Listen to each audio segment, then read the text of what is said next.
Bang, bahas masa lalu Unohana. Oke, mari kita bahas. Unohana Yachiro atau yang dikenal sebagai Unohana Retsu merupakan mantan Kapten Divisi 4 GOT-13.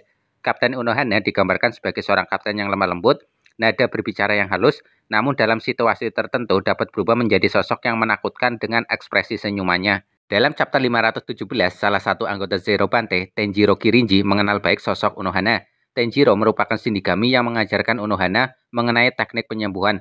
Tidak banyak diungkap bagaimana hubungan Unohana dan Tenjiro di masa lalu. Kemudian dalam chapter 520 diungkap sosok Unohana sebenarnya. Di masa lalunya ternyata dia merupakan penyandang gelar Kenpachi pertama yang memiliki nama Unohana Yachiro.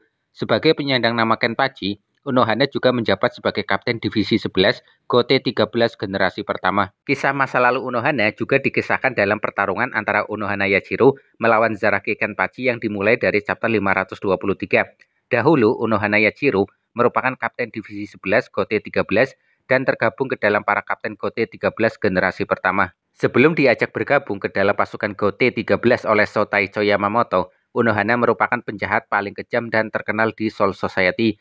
Dia diketahui mengetahui segala jenis pedang dan segala jenis teknik berpedang. Dia menyebut dirinya sebagai Yachiro. Di masa lalu, Kapten Unohana terus mencari orang kuat di Rokugai untuk memuaskan dahaga akan rasa bertarung, namun tidak pernah ketemu, hingga Unohana duel dengan Zaraki muda. Duel dengan seorang anak muda yang membuat Kapten Unohana menemukan kembali kesenangannya. Dalam duel itu, Zaraki muda berhasil mendaratkan tusukan pedang tepat di dada atas Kapten Unohana dan meninggalkan bekas luka yang tidak pernah hilang. Kapten Unohana memenangkan duel tersebut dan mengatakan bahwa Zaraki muda yang barusan dilawannya pantas untuk menyandang nama Kenpachi. Untuk menutupi luka di dada bagian atas, Kapten Unohana kemudian mengepang rambut panjangnya ke bagian depan.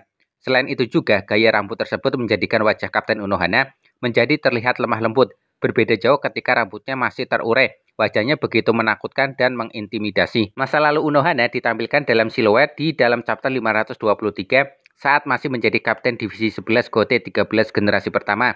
Siluet GOT-13 generasi pertama sebelumnya juga muncul dalam chapter 511. Dalam versi anime, adegan GOT-13 generasi pertama masuk ke dalam anime Core 2 dan ditampilkan bagaimana kejamnya Kapten Unohana menghabisi pasukan Quincy dalam perang 1000 tahun yang lalu.